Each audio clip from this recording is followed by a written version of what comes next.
काय रे दिप्या, तू म्हणे सुनबाईला सोडून देणार आहेस? हा देणारे सोडून. अरे पण झालं काय? झालं काय तुमच्यामुळे तर झालंय. तुम्हाला अगोदरच सांगितलं होतं मी, मला त्या पुरुष लग्न करायचं नाही म्हणून. तुमच्या आग्रा खातर त्या पुरुष लग्न करायला लागलंय मला. अरे लग्न म्हणजे काय तुला खेळ वाटला काय? कधीही मांडला, मनसोक्त खेळला आणि मन भरलं की इसकुटून चालला.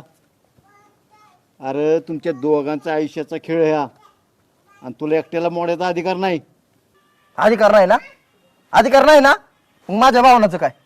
मला भावना नाही? आणि तिच्या भावनांचं काय?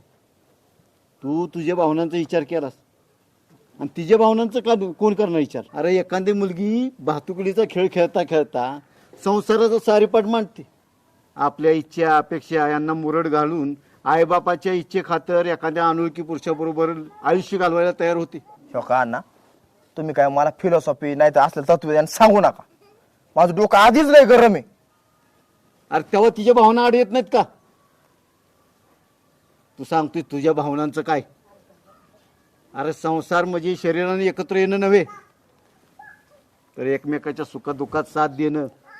अरे एकानं आग झालं तर दुसऱ्याने पाणी व्हावं लागतंय. मग आता नुसतं आग पाणी खेळत बसतो मी. अरे पोरा, आकर्षण तारुण्याचं असतं, सौंदर्याचं असतं, पण त्याही पलीकडे सुंदरता मनाची असते. ती बघायला शिक.